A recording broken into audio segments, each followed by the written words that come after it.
Así que, bueno, gracias por haber No, venido. gracias a vos. Lo vuelvo loco, ¿no? Bueno, ya dentro de un ratito ha llegado a nuestros estudios el amigo Colin Cherep. Vamos a presentar su libro Razones y Sensaciones para sentarse a escribir. Y la verdad que las razones y sensaciones no he leído mucho del libro, pero lo poco que he leído me ha generado una gran incógnita, que es un libro autobiográfico, es un libro temático de los tantos que escriben los periodistas, es un libro de historia, es un libro referencial.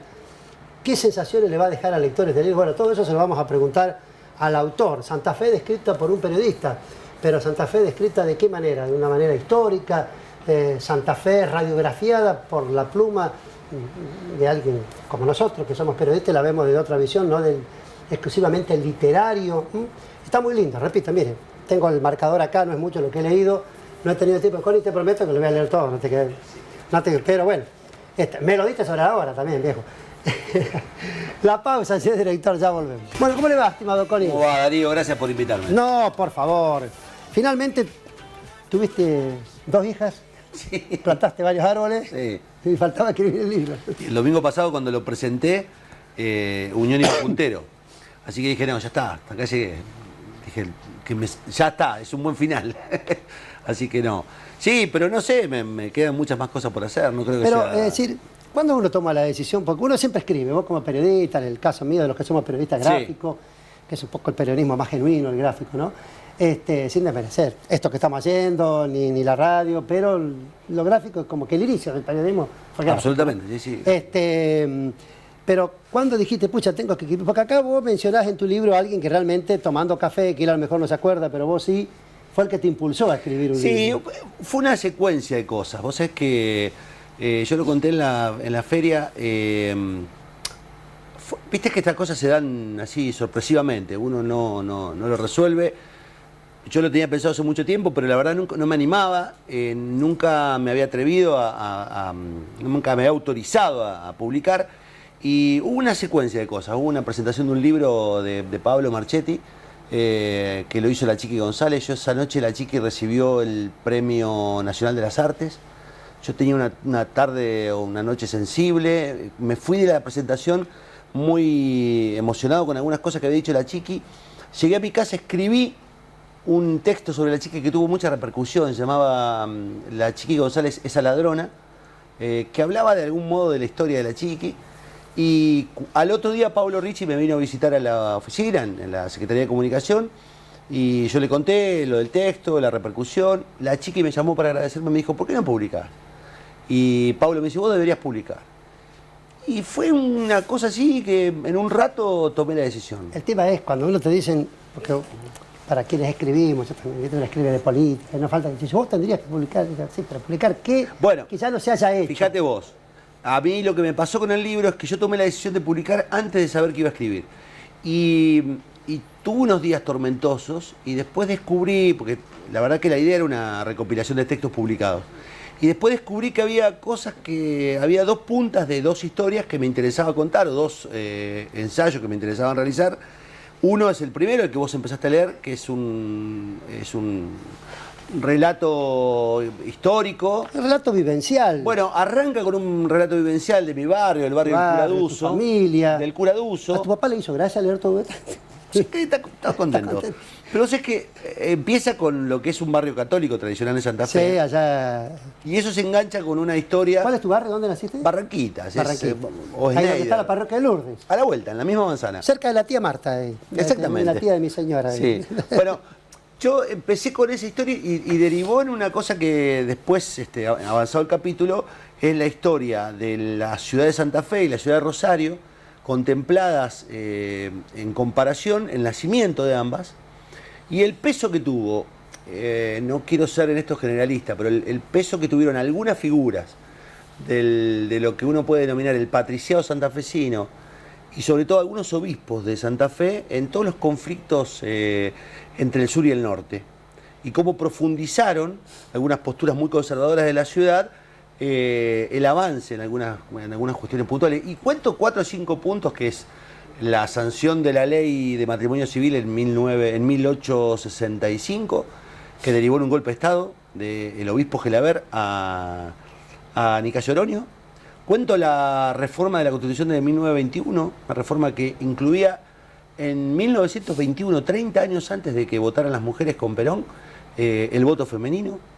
En 1921, la provincia con Lisandro de la Torre y el gobernador Menchaca sancionaron una reforma que le autorizaba a la mujer a votar, que separaba el Estado de la Iglesia, que otorgaba límites a la propiedad de la tierra, con lo cual, digamos, era una constitución muy progresista. Como otro obispo santafesino, el obispo Boneo, fue el que se levantó en armas y da una especie de golpe de Estado, hasta que Irigoyen, por pedido del gobernador, el gobernador de Santa Fe, Mosca, que era radical, la deroga, pide la derogación de la Constitución del 21. Claro, este no es un libro que se mete con el dogma ni la doctrina de la Iglesia, sino que relata hechos históricos de algunos obispos puntuales, porque también está la historia de Monseñor Saspe. Y también cuento, digamos, cómo modificó la historia de la Iglesia en el presente tras el paso de Storni. Digo, no hay un ataque a la Iglesia, lo que hay es como el peso de un pensamiento conservador que tiene que ver con la génesis de la ciudad. Vos pensar a la ciudad en su traslado de Callastá a Santa Fe, cómo fue planificada como una ciudad con jerarquías. Y eso no pasó en Rosario. Rosario fue una ciudad que uno podría definirlo después de haberlo estudiado como una especie de amontonamiento de gringos, con todo el respeto y el cariño que significaban la inmigración, que venían a ganar dinero. En Santa Fe no, había una mirada mucho más conservadora, mucho más señorial, y hubo dos modelos que se enfrentaron. Ese es el capítulo 1. Y el capítulo 2, capítulo 1 que termina con una hipótesis de cómo el poder que uno puede denominar conservador de Santa Fe termina con la caída de Storni y de Reutemann, derivando en otras instituciones de la ciudad. Mira, yo abro así al azar mientras vos hablas, digo, como para ver, y que leo. Saspe, Monseñor era un enemigo declarado de la dictadura, denunciaba violaciones, nunca pudo probarse el nexo efectivo entre el robo de las joyas y la muerte de Saspe. Bueno, las joyas de la corona. Es que cuento un par de crímenes o sospechosos. Uno es Saspe. Hay una frase que yo nunca me voy a olvidar, me la dijo en un reportaje un cura, cuyo nombre ahora no me voy a acordar de memoria, pero que fue el que escribió la biografía de Monseñor Saspe, que dice que él nunca pudo explicar. Nunca pudieron explicar la muerte de Saspe, porque Saspe se muere, no tiene ninguna enfermedad, no tiene ninguna sintomatología y muere aparentemente por un golpe. Y se murió Saspe. No hubo autopsia, nunca se hizo público, Storni no permitió que se hiciera una autopsia.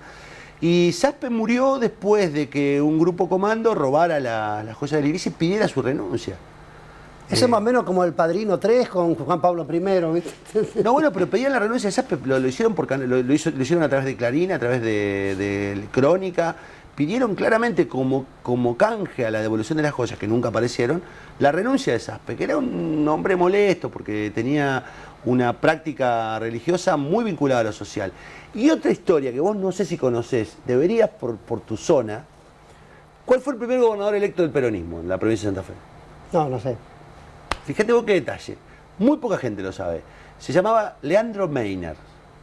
El dueño de la Curtiembre Meiner, el fundador de la Curtiembre Meiner de Esperanza. Fíjate vos que Leandro Meiner gana las elecciones con Perón en 1946. El colegio electoral lo elige gobernador, elige el gabinete y dice que se va 3 días a descansar a Córdoba. A los 3 días no estaba en Córdoba, estaba en Buenos Aires, donde aparece de un balazo suicidado, como el fiscal Nisman. Aparece suicidado en Buenos Aires y no en Córdoba, donde él decía que se había ido a descansar. Y lo increíble de esa historia es que Meiner no era católico y se iba a convertir en el primer gobernador de la historia del país, y de Santa Fe obviamente, en ser gobernador sin ser católico. Se había convertido por razones estrictamente constitucionales. Y rápidamente lo reemplazan sin que medien elecciones en otro colegio electoral y termina siendo gobernador Gualdino Suárez, primer gobernador peronista, que es el que recuerda la historia de Santa Fe. Y Gualdino Suárez entra de la mano, del brazo del arzobispo a la Asunción. Entonces ahí cuentan los familiares de Meiner y que en realidad siempre quedó claro que fue un crimen que se puede imputar o a las relaciones tensas que podía tener Meiner con trabajadores o a las relaciones. Pero lo cierto es que Meiner no asumió la gobernación y quien lo asumió fue un peronista confeso, pero además católico confeso, que fue Gualdino Suárez. son cosas que pasaron en Santa Fe hace 70 años. Y decime si alguna vez lo leíste o lo conversaste con alguien. Es muy impresionante que tengamos un gobernador suicidado y que en la escuela no lo hablemos. A mí me llamó mucho la atención, digamos, en esa búsqueda encuentro lo que yo intento ver, no es un relato histórico, es, digamos, las razones por las que nos llevamos tan mal con los rosarinos. Bueno, muy bien, Tienen entonces. culpa ellos y tenemos culpa nosotros, ¿eh? No es unilateral. ¿Acá en Santa Fe lo podemos conseguir en las mejores librerías? Sí, sí, claro, claro. En la mejor librería, si no te lo puedo regalar, como si te lo regalé a vos. No, sí, ya está, ahora me lo vas a autografiar o dedicar. Sí. Y bueno, esperemos que sea un éxito de venta. La verdad que está bueno conocer cosas que ustedes podían imaginarse de Santa Fe, pero que no.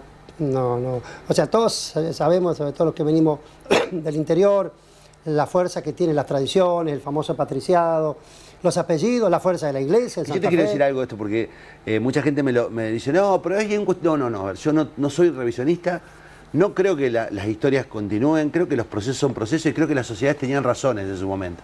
Yo no creo que los obispos hayan sido malas personas, creo que miraban el mundo de una manera en un determinado contexto. Creo que hoy lo verían de otra manera, digo, no los acuso, en todo caso cuento, relato, hechos que sucedieron y eso no implica que uno deba descalificarlos para siempre. Pensaban de una manera en un momento, hoy la gente seguramente piensa de otra manera. Y lo interesante de esto es que fue escrito por un santafesino, no lo escribí yo, que vengo de Sunchales y que podría tomarme cierta licencia, que se toma él siendo santafesino, y que todavía no fue deportado ni excomulgado. Por ahora. Por ahora. Connie. Gracias, Darío, de verdad. Gracias. Muchísimas gracias. Me voy a ir a la mesa, señor director.